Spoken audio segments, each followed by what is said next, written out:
Welcome to our channel, Behind My Story. Please like, share and subscribe. Every little girl is supposed to want to grow up to be a beautiful princess. How can you blame her? She grows up knowing that a glass slipper from the prince will change her destiny. She also knows that she may fall into a deep slumber only to be rescued by a princess kiss. Let's not forget the fairest of them all. She manages to be loved for cleaning after 7 short men. Wow, the world we have created for our beautiful creatures. I watched all these cartoons. I imagined my prince choosing me over all of the others. I imagined dancing across the ballroom while everyone's eyes followed my graceful steps. I was the envy of every ball in every childhood fantasy. These fantasies were quite a contrast to my reality at home. Now, allow me to elaborate before you jump to conclusions. I had a fantastic childhood. From as young as I can remember, my mother kept my hair short. As a toddler, this meant wild red curls. The majority of my pictures were of me in funny poses. One with my father's big glasses, another with ketchup all over my face, and another swinging off a gate at our home. There are very few pictures where I'm sitting like a pretty proper girl with perfect clips in my hair. In fact, I remember always getting scraped and having yet another bruise on my knee. As I got a little older, my classmates had perfect pigtails and long ponytails or fancy clips. I remember looking at the flowing locks of hair wishing I had the same, but I had a boy cut. Yes, famously known as the Diana cut. Surprisingly, I looked nothing like Princess Diana. Instead, I looked like a skinny boy with bruised knees and short black hair wearing a dress. In fact, I once went on a strike and refused to go to the salon, so my mom was forced to grow out my hair. I think I lost the battle when I started looking like a philosopher with sideburns and thick hair on top. According to my mom, it was so I could enjoy being a kid. So I could run, jump, swing from the monkey bars without having to worry about a ponytail or braids getting undone. Finally, I started looking like a girl. Nonetheless, it was a long journey. I still was not able to do what other teenage girls did. For some reason, I was not allowed to wear lip gloss, blush, or mascara. Instead, I would get a face cream, some nice clothes, and I was sent on my way. This actually lasted all the way to high school. I finally put on eyeliner during senior year in high school and also experimented with lipstick. But by then, all the girls were way ahead of me. They had been putting on makeup for years. They knew what foundation, blush, concealer, and primer was. I was just getting started. There was no way I could catch up. After all, I just realized I could straighten my hair. So, I am assuming when you hear the scenario I describe, you feel very sorry for me. I sound like a plain Jane feeling like an ugly duckling when all she needed was a pretty set of pigtails and lip gloss. Well, here is the catch. I never felt ugly, and never even knew I was a plain Jane. I never felt like I needed lip gloss, and I certainly never felt like I needed any concealer to conceal anything, ever. Other than wanting long locks of hair, I was simply perfect in my mind. In fact, now that I look at pictures of the plain Jane, I'm so surprised about how pretty I felt inside. I only know that because I was able to try so many new things, take risks, and excel in so many different things in school that I must have honestly thought I was pretty amazing all the way around. I'm not saying this to brag. I'm simply analyzing how a plain Jane surrounded by beauty queens managed to be well-rounded, extremely confident young girl. I did see not myself the way I see myself in those photos now. Now that I know the power of concealer, blush, and eyeliner, I also did not see myself perhaps how others saw me. I saw me how my mother saw me. My mother never called me beautiful. In fact, she never called anyone beautiful. My mother only talked about other girls as smart, funny, classy, or confident. Thus, naturally, I started to appreciate those qualities in other girls and wanted to develop myself to be a girl with such attributes. Thus, in turn, others responded to me in kind. I thought I had it all, and knowing that I knew that, they believed it too. What a lesson for life. Beautiful was powerless to me. It was a word that had no value in my mother's eyes. It was a happy accident and perhaps it was never impressed upon in my home. When I look at pictures as a teenager, I see the brilliance of it all. The calculated strategy of my mother imposed on me to help me gain inner confidence without relying on my exterior. In fact, it was not until I reached adulthood, mid-20s, did I realize how others viewed me physically. It was through the eyes of strangers that I realized how much people really respond to and judge you on your looks. Luckily, I had blossomed from a plain Jane to someone who understood the power of makeup by then. It was actually a disheartening reality, especially when I realized that older women analyze the beauty of younger girls. Women are unnecessarily tough on other women. Perhaps it is because a lot of women have been victims of the cycle themselves, always feeling that they were not pretty enough. Just last week, my mother was casually telling me why I had a boycott when I was 4. It went beyond the fact that she wanted me to run and jump without hair on my face. She simply said, "You looked so cute. The short hair was part of your charm." How wonderful I feel even now to hear those words. My mother really thought that, even as a child, her daughter's charm was the most important thing. I have beautiful curls, and I let them run wild. They jump as I jump, and I can only hope I always feel beautiful in the same way my mother made me feel beautiful, by never saying it out loud. Ever since I was a child, I adored horror movies. Scary stories, old legends and myths. While most kids were into singers and actors and movie posters, I loved vampires, the one-eyed cyclops, everything related to horror and gore. Monster movies, thrillers, the supernatural, the mysterious, and the unexplained. Because these things only happened in movies. Or so I thought. But what if they were to happen in real life? Let me tell you a story where something like this happened in real life. My name is Marlene, and I'm 15 years old. Like I said, unlike the other kids, I loved horror movies, zombies, vampires, and ghosts. The only one who shared my taste was my brother Stan, an oddly stylish guy with a strange character. Nevertheless, I liked him. There are a lot of scary monsters, of course, but to me, the werewolf was the scariest of them all. A werewolf is an ordinary person who has been bitten by a werewolf, which in turn causes him to become one too. A werewolf looks like you and me, most of the time, but around the time of the full moon, that cursed person will transform into a monster with a taste, or should I say thirst, for human blood. My parents had gone to visit some relatives and stay with them for Christmas holidays, but I stayed home because I wanted to spend that time with my friends. Stan stayed home with me for similar reasons. One night, he came home looking tired, and his hand was bleeding. When I asked him what had happened, he said that some wild dog had attacked him and bit him. I was worried that it might get infected without Mom here to cleanse and bandage it, but he assured me that he was okay. I cleaned it the best I could and put a light bandage around it.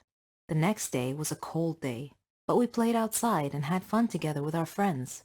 At the end of the day, Stan said that he was feeling tired and went straight to his room without saying another word. When I went inside, I could hear him crying in his room, so I went in and asked him if he was okay. Again, he said that he was fine, but I was thinking that maybe the bite on his hand wasn't from a dog, but from some rabid animal. That would have been really bad. Or maybe from a werewolf. That would be even worse. I began to worry and started watching him more closely. just to make sure he was okay. I noticed that he began hiding his hand in his jacket pockets, wearing sunglasses at night, and was always tired. I could tell that something wasn't right. Then, one night, I heard strange sounds coming from his room, so I hurried to him. "Stan, please tell me what's going on. Tell me the truth. What is wrong with you?" I asked. And he said, "Really, I'm okay. I'm just hungry. Do we have any meat?" Meat, I thought, as in bloody meat. Suddenly my imagination started running wild, and I began thinking to myself, oh my God, what if Stan was bitten by a werewolf? I checked the almanac and determined that the full moon was only 3 days away. I was scared out of my mind. What will happen if he changes when I'm here home alone? I felt like I was doomed to be killed by my own brother. I knew that the only way to kill a werewolf was with a silver bullet, or a silver dagger. But, 1, where could I find one of those? And 2, how could I kill my own brother? I must be losing my mind. My parents wouldn't be back for a week. Time passed, and the day of the full moon arrived. I knew I would have to face the person I loved the most in the world besides my parents, and either I would kill him, or he would kill me. It's a lose-lose situation. When my brother came home, he looked so strange. His eyes were darting around like a wolf, and he even smelled like one too. I pretended to be strong, but inside I was trembling, fearful of what this night might bring. I locked myself in my bedroom and waited for this night to pass quickly. I hoped. Then I heard Stan's door open, and I heard his light footsteps coming closer to my door. He knocked and asked if he could come in. Hesitantly, I opened the door. "Hi, Stan. Is there something you need?" I asked, and he said, "I'm so tired." Then I saw his skin turning a grayish color. He was clutching his stomach. The transformation was about to begin. He made a sound like a snarl. Saliva was drooling from his mouth. Fortunately, I was holding a silver kitchen knife. Thank God Mom had some real silverware. She had gotten out for the holiday dinner. I had gone by the church that day and asked the priest to bless a jar of water I brought with me, and I had dipped my silver knife in that blessed holy water just before I had opened the door to confront Stan. I was ready to pounce before he could. "Forgive me, dear brother," I said. Then I pulled the knife back and got ready to thrust it forward to stab him in the stomach. At that instant, Dad suddenly came in through the front door and saw us, saw me with a knife in my hand, ready to run Stan through with it. "Marlene, what are you doing?" he asked. Staring at the knife in my hand, I shouted, "Dad, run! Stan is changing into a werewolf!" Then Stan unexpectedly fell down unconscious, looking very much human. Dad ran over to him and felt his forehead. "He has a fever," he said. "Look at his hand, Dad. He's been bitten by a werewolf," I cried. Dad looked at me as if I was crazy and said, "Nonsense, Marlene. It's just a dog bite." We took Stan to a doctor, who examined him and took some blood samples. He did indeed have rabies, also known as hydrophobia, I learned. I laughed, but then I told myself that this wasn't really funny. I almost convinced myself that my brother was a werewolf. If Dad had come a few seconds later, Stan might very well be dead by now. I was seconds away from murdering my own brother due to a runaway imagination. It's been 2 weeks now, and Stan has finished the shot treatment. He's getting better quickly. What about me, you ask? Well, I've stopped watching horror movies forever. Well, at least till next month. My name is Nathan. I'm a 40-year-old businessman who runs an import-export company. I lived with Mom and Dad and my brother Sam. Some siblings coexist peacefully. Some fight all the time. And some hate each other. Sam and I ended up in this latter category because our decisions shape our lives. Let me tell you our story. I worked hard and made good decisions to be successful in life. This contrasted with my lazy brother who wanted easy money without having to work for it. This was a sore point between us. We fought all the time, and the situation was exacerbated by Dad's unexpected death by heart attack. Sam and I took over Dad's business and became partners. Soon, though, Sam thought the business was too much work, so he decided to work abroad for bigger wages and less work, presumably. I begged him to work locally and stay close to the family, but he couldn't be persuaded. So he gave up his share in the business and left to work abroad, and I ran the business as sole proprietor. As I gained experience and business acumen, the business prospered and grew as I earned the customer's trust. As my profits grew, Mom and I moved into a bigger house. Mom wanted me to get married and have kids, and I wanted to make her wish come true. So I found a beautiful girl and married her. She was a blessing to us. When she became pregnant, Mom was ecstatic. We learned that it would be a baby boy, so we chose a name for him, John. As her pregnancy progressed from trimester to trimester, the strain on her body was obvious, but finally, the baby was born, and Mom and I were thrilled to see her only grandchild and my only child, respectively, growing up day by day. I wanted to teach him everything, and I wanted him to be brave. Our lives were content, peaceful, and fulfilled. At one point, I decided to grow the company by opening up some more stores. It was a challenging project, but was necessary to remain competitive with our rivals. Our wealth and good fortune continued to grow, and I bought a new villa for us. Mom, wife, and son. One evening shortly after that, we invited friends over to celebrate moving into our new villa. As we were celebrating, friends were wishing us the best. John was playing and running around everywhere and being a little naughty at times, and everything was going smoothly. Then suddenly, the lights went out for a couple of minutes, and then came back on. This was unusual, but not wanting to worry the guests, I told them that it was a normal glitch that happened once in a while. Still, as a precaution, I called for all the children to gather around me. All were present, except for John. We searched everywhere for him, but couldn't find him. We were all worried about what had happened to him. Then, one of my friends shouted that there was a phone call for me. When I took the phone, a voice on the other end said, "Don't worry about your little prince. He's okay, and he'll stay that way as long as you send us $100,000. Otherwise..." Then the caller hung up. My friends tried to calm me down, but I was frantic with worry. Who would want to kidnap my son? If I gave them the money, what assurance did I have that they would return my son? Then I got angry. They needed to be punished for this heinous deed. So I called a friend who was a police officer and asked him for help. He said he could put a small tracking device in the money bag so they could track my movements and hopefully catch these kidnapped for ransom thugs. While it was a neat plan, it was also extremely dangerous if the kidnappers were to find out and escape from our trap. After a couple of days, the thugs called and told me where to meet them with the money. It was a location in the northern part of the country, a forest with dense trees and tall grass, a place that would be easy to escape into and hide.